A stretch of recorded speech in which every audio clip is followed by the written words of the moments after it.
We used a powerful AI model to create two intellectual thinkers who will tackle one of humanity's most challenging questions. To judge this debate, we selected 5 different AI models as referees to see which arguments they would evaluate as stronger.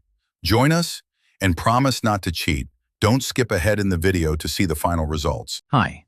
I believe evil truly exists as a real force in the world. Hi. I think evil is just a label we use for things we don't understand. The debate begins now. Does evil truly exist? Evil is real, and we can prove it. Think about this. You're walking down a dark street and you see someone's eyes. Something about those eyes makes your blood run cold, even before they do anything. That's because you're looking at evil itself. Take Ted Bundy. He killed over 30 women, and when caught, he showed no real guilt or remorse. He could fake emotions perfectly, but felt nothing inside. This isn't just bad behavior. This is something dark and real, choosing to exist in our world. But that feeling you get, that's just your brain's alarm system going off. It's like when you see a snake and immediately feel afraid. That doesn't mean the snake is evil. It means your brain evolved to keep you safe from danger. Bundy's brain couldn't feel empathy or guilt. That's not some mysterious force. That's a medical condition. It's exactly like saying someone who's colorblind has darkness in them because they can't see red. We use the word evil because it makes us feel better to think there's some cosmic reason bad things happen, instead of accepting that sometimes brains just don't work right.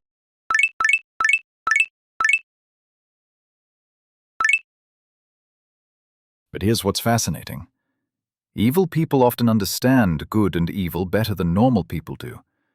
Ted Bundy could perfectly mimic kindness and charm when he wanted to. He knew exactly what good looked like, which means he was actively choosing its opposite. Ask yourself this. If you could perfectly fake being kind, but inside you felt nothing, and you chose to hurt people anyway, what would that make you? That's not a broken part. That's an active choice to embrace darkness over light. Think about this, though. If evil was a real thing that exists somewhere in the universe, where exactly would it be? You can point to a person and say, there's Ted Bundy. You can point to a brain scan and say, there's the damaged part, but you can't point anywhere and say, there's the evil. It's like trying to find red without pointing to red objects. Evil isn't a thing you can weigh or measure. It's just a word we invented to describe behaviors that scare us or hurt us.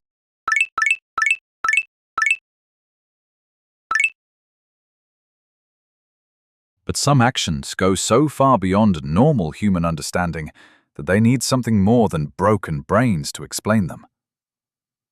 Picture this. You're a parent in 1940s Germany, and suddenly your neighbors, people you've known for years, people who seemed normal, are participating in the systematic murder of millions. That wasn't just individual sickness spreading through one society like a virus. How do you explain ordinary people becoming capable of unthinkable cruelty without acknowledging that evil is something real that can infect and corrupt entire communities? The Holocaust is actually perfect proof of my point. It wasn't caused by some mysterious evil force. It was caused by very specific, understandable human psychology.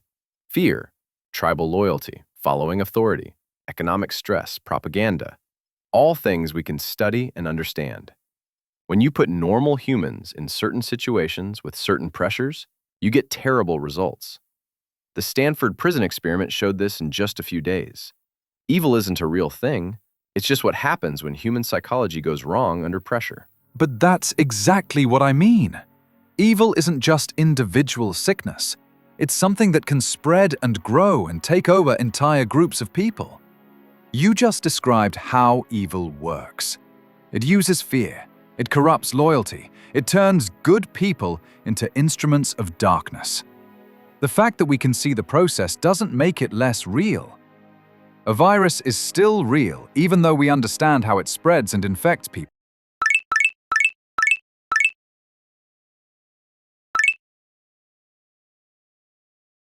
Here's the problem with calling it evil, though. Once you label something as this mysterious force, you stop looking for real solutions. If someone is evil, then there's nothing to do but lock them up or destroy them. But if someone has a brain that doesn't work right, or if they're responding to terrible circumstances, then maybe we can actually help them. Calling things evil makes us feel righteous, but it doesn't actually solve anything. That's a fair point about solutions, but some people really are beyond help. Look at Jeffrey Dahmer. He killed 17 people, ate parts of their bodies, kept body parts as trophies.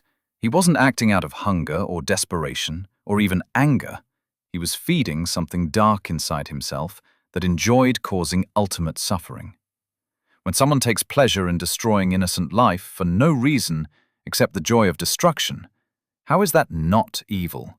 How is that just psychology gone wrong? Even Dahmer can be explained without invoking evil.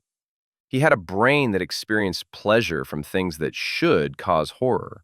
That's definitely a malfunction, but it's still just biology. His brain's reward system was wired wrong. He got the same good feelings from hurting people that you might get from eating ice cream or winning a game.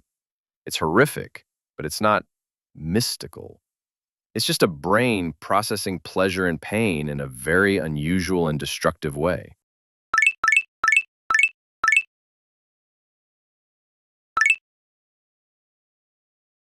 But here's what really proves evil exists. Some people choose to do terrible things even when they have every reason not to. Take someone who grows up in a loving family, has every advantage, faces no pressure or desperation, and still chooses to cause suffering for its own sake. They're not mentally ill, not desperate, not following orders. They just enjoy watching others suffer. That deliberate choice to cause pain when you could easily choose kindness, that's pure evil choosing itself. But even those people have reasons we just don't understand yet. Maybe they have brain differences we can't detect yet. Maybe they experience trauma we don't know about. Maybe there are genetic factors we haven't discovered. Throughout history, things that seemed mysterious and supernatural turned out to have natural explanations. Evil is just our current word for human behavior we don't understand yet. You're basically saying that no matter what evidence I show you, you'll always assume there must be some scientific explanation we just haven't found yet. That's not science. That's faith. You have faith that everything can be explained by biology and psychology. But what if some things really can't? What if evil is real and you're just refusing to see it because it doesn't fit your worldview?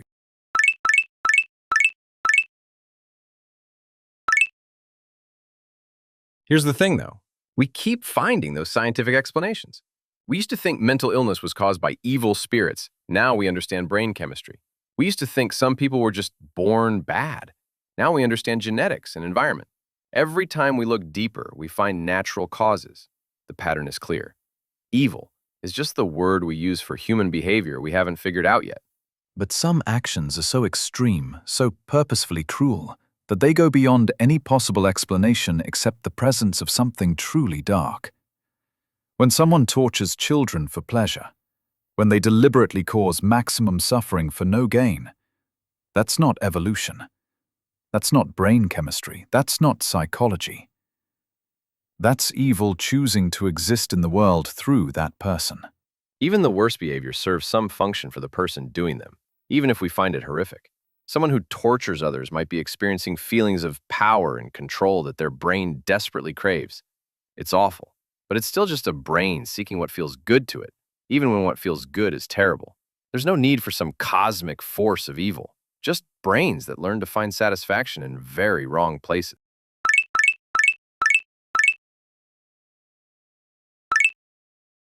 In an unprecedented outcome, both sides achieved identical scores.